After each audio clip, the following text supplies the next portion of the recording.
Bonjour à toutes et à tous et bienvenue pour ce second épisode sur le GIEC, le climat et le réchauffement climatique.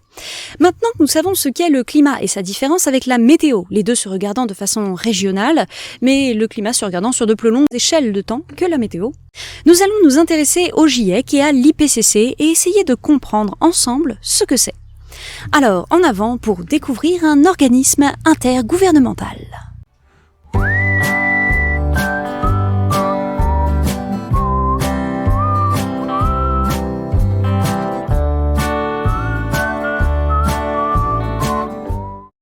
Alors pour commencer, on va lever le doute. Le GIEC et l'IPCC, c'est la même chose, mais dans deux langues différentes. L'IPCC, c'est l'Intergovernmental Panel on Climate Change. Donc, traduit littéralement, ça donne la Commission intergouvernementale sur le changement climatique. Le GIEC, en français, c'est le groupe d'expertise et de conseil sur l'évolution du climat. Oui, il manque de lettres, ça devrait être le GIEC, mais c'est le GIEC et c'est aussi bien comme ça. Le GIEC a donc été fondé en 1988 par l'Organisation météorologique mondiale et par le Programme des Nations Unies pour l'environnement. Son objectif initial était de fournir aux gouvernements du monde des éléments scientifiques concrets sur lesquels appuyer leur politique environnementale, notamment dans le domaine du climat. Le GIEC est en fait une aide à la prise de décision pour les gouvernements. Il ne s'agit en aucun cas d'instructions que devraient suivre les décideurs politiques. Ce sont en fait des centaines d'experts internationaux qui travaillent en collaboration afin d'établir les rapports d'évaluation du GIEC, qui sont rédigés, examinés, corrigés en plusieurs étapes. Autant d'éléments de vérification et de correction qui garantissent une exhaustivité, une objectivité et une transparence des résultats et des discussions qui sont produits. Le GIEC se charge de faire un travail de synthèse, en fait, des données scientifiques déjà publiées dans des revues à comité de lecture. Ça signifie que le GIEC ne fait pas lui-même les recherches, mais qu'il se base sur le travail de l'ensemble de la communauté scientifique internationale.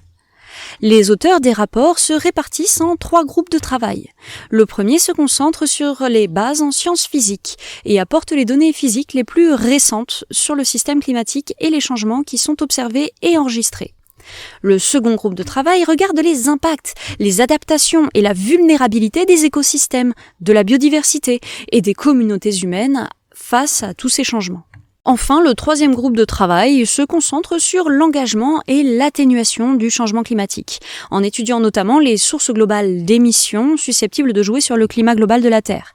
Donc ça correspond en fait aux gaz à effet de serre, identifier leur nature, leur origine, leur évolution, leur migration dans l'atmosphère et dans les réservoirs, ce genre de choses.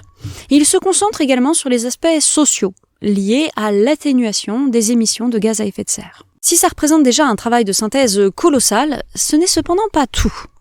Il y a, en plus de ces 3 groupes de travail, 2 équipes spéciales ayant produit 3 rapports spéciaux entre 2019 et 2022. Un premier rapport spécial faisant l'inventaire des gaz à effet de serre. Un second rapport spécial se concentrant sur les impacts observés dans l'océan et dans la cryosphère. Ce rapport met également en avant les risques de changement qui pourraient se produire dans l'avenir. Et enfin, un 3e rapport spécial dans lequel toutes les informations concernant la désertification, la dégradation des terres, leur gestion durable, la sécurité alimentaire et les flux des gaz à effet de serre dans les écosystèmes terrestres sont analysées. Enfin, en plus de ces 6 rapports, il y a un rapport de synthèse qui reprend l'essentiel des conclusions de tout le monde. Ce rapport de synthèse est fourni aux dirigeants et aux responsables politiques afin de leur permettre de vraiment prendre conscience et de prendre la mesure des changements qui se produisent actuellement dans notre climat et donc d'établir une politique environnementale éclairée. Bien, alors c'est vrai que c'est pas forcément très funky raconté comme ça, mais la présentation du GIEC était, je pense, quelque chose de nécessaire. Dans les prochains épisodes, je vous présenterai les contenus des différents rapports.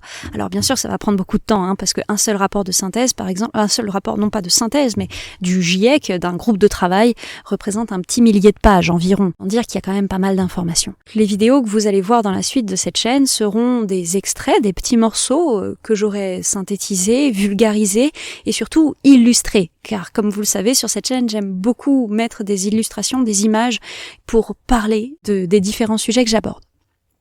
Merci d'avoir regardé cette vidéo jusqu'au bout.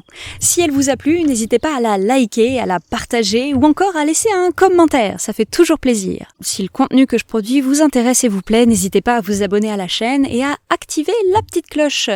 Ça vous permettra d'être mis au courant dès que je produirai une nouvelle vidéo. Et enfin, si vous souhaitez soutenir la chaîne, j'ai créé un compte Tipeee sur lequel vous pouvez faire un don de quelques euros. Merci à mon premier tipeur pour son soutien, ça fait vraiment hyper plaisir. Passez une très belle journée et à très vite sur terredupassé.com.